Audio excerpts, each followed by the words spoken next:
సింగరేణి సంస్థను గత బీఆర్ఎస్ ప్రభుత్వం దోచుకుందని ఆరోపించారు బీజేపీ నేతలు. ప్రస్తుతం అప్పుల ఊబిలో సింగరేణి కూరుకుపోయిందని చెప్పారు.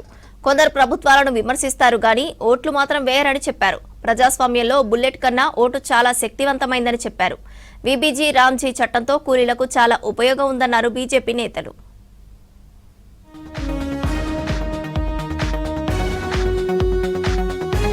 దేశానికి తెలంగాణకు సింగరేణి ఒక ప్రత్యేకమైన సంస్థ అని చెప్పారు కేంద్ర మంత్రి కిషన్ రెడ్డి. కొత్తగూడెం పరిధిలోని 74 ఏళ్ల నాటి PVK-5 అండర్ గ్రౌండ్ మైన్ ను పరిశీలించారు. అధికారులు కార్మికులతో కలిసి మైన్ లోకి దిగారు. కేంద్ర మంత్రి కార్మికులతో ఆత్మీయ సమ్మేళనం నిర్వహించారు. దేశవ్యాప్తంగా underground mines open cast లో ప్రమాదరహిత ఉత్పత్తిని సాధించడమే లక్ష్యమన్నారు కిషన్ రెడ్డి. కార్మికులకు కూడా మేము ఈ మధ్యలో దేశవ్యాప్తంగా ఏ రకమైనటువంటి ఇబ్బందులు లేకుండా మరి అండర్ గ్రౌండ్ కోల్ మైన్ కానీ ఓపెన్ కాస్ట్ మైనింగ్ కానీ ఏ రకమైనటువంటి ప్రమాదాలు జరగకుండా చూస్తా ఉన్నాము. ఆ దిశలోనే ప్రపంచంలో ఉన్నటువంటి బెస్ట్ మరి ప్రాక్టీసెస్ కానీ బెస్ట్ టెక్నాలజీ కానీ లేటెస్ట్ టెక్నాలజీ గాని తీసుకొచ్చేటువంటి ప్రయత్నం చేస్తా ఉన్నాం. 12 ఏళ్లుగా సింగరేణి దోపిడీకి గురవుతోందన్నారు కేంద్ర మంత్రి కిషన్ రెడ్డి. కేసీఆర్ ఫ్యామిలీ మొత్తం 10 ఏళ్లు సింగరేణిని దోచుకుందని ఆరోపించారు. సింగరేణి కార్మికులకు జీతాలు చెల్లించలేక బ్యాంకుల నుంచి అప్పులు తెస్తున్నారని ఆరోపించారు. కొత్తగూడెం క్లబ్ లో మున్సిపల్ కార్పొరేషన్ ఎన్నికల విజయ సంకల్ప సభకు కిషన్ రెడ్డి హాజరయ్యారు. 30-40 సంవత్సరాల క్రితం చూసినట్లయితే ఈ రోజు అండర్ గ్రౌండ్ కోల్ మైన్ లో గానీ ఓపెన్ కాస్ట్ కోల్ మైన్ లో గానీ అనేక రకాల మార్పులు వచ్చినాయి.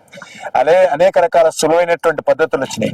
గతంలో ఇప్పుడు చూస్తే చాలా మెరుగైనటువంటి పరిస్థితులు మరి ఈ రోజు కార్మికులకు గానీ కోల్ ప్రొడక్షన్ లో గానీ కోల్ ట్రాన్స్పోర్ట్ లో గానీ ఉపయోగిస్తున్నాం. ఓటు ప్రజాస్వామ్యంలో పవిత్రమైన హక్కు అన్నారు Telangana BJP chief Ramachandra Rao. Vote వేయడం ప్రతి పౌరుడి బాధ్యత అని చెప్పారు. బుల్లెట్ కన్నా బ్యాలెట్ శక్తివంతమైంది అనే మాట ప్రజాస్వామ్య బలాన్ని తెలియజేస్తోందని చెప్పారు. కొంతమంది తమను మేధావులని చెప్పుకుంటూ రౌండ్ టేబుల్ సమావేశాల్లో ప్రభుత్వాలను విమర్శిస్తారని, వారు ఓటు వేయడానికి మాత్రం ముందుకు రారని విమర్శించారు. హైదరాబాద్ లోని బీజేపీ రాష్ట్ర కార్యాలయంలో నూతన ఓటర్లతో రామచంద్రారావు సమావేశమయ్యారు. జాతీయ ఓటర్ల దినోత్సవం సందర్భంగా తొలిసారి ఓటు హక్కు పొందిన యువతను సన్మానించారు. ప్రపంచంలో యువతకు వారి దేశాన్ని వారు ప్రేమించాలి, మన సమాజాన్ని ప్రేమించాలి, సమాజాన్ని గౌరవించాలి, మానవత్వాన్ని ప్రేమించాలి. ఆ మానవత్వాన్ని ప్రేమించేది ఆదరించేది కేవలం భారతదేశంలో.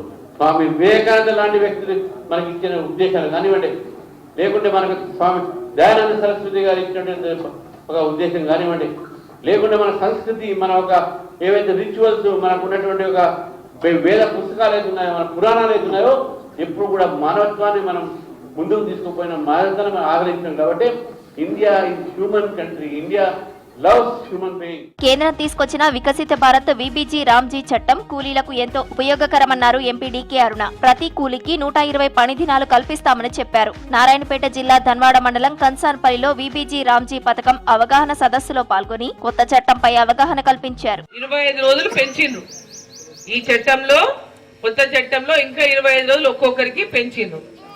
అట్లనే కూలీ కూడా 15 రోజులకు ఒకసారి ఖచ్చితంగా మీకు కూలీలు చెల్లించాలని దీంట్లో ప్రతిపాదన పెట్టింది.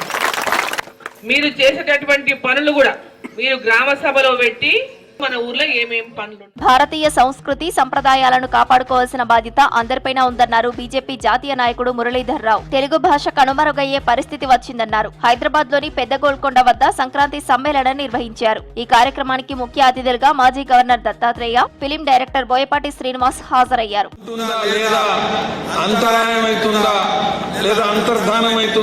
అనేటువంటి అనుమానాల మధ్యన తెలుగు జాతికి, తెలుగు ప్రజలకు, తెలుగు భాషకు మళ్ళీ గౌరవం ఉంటుంది, వైభవం ఉంటుంది.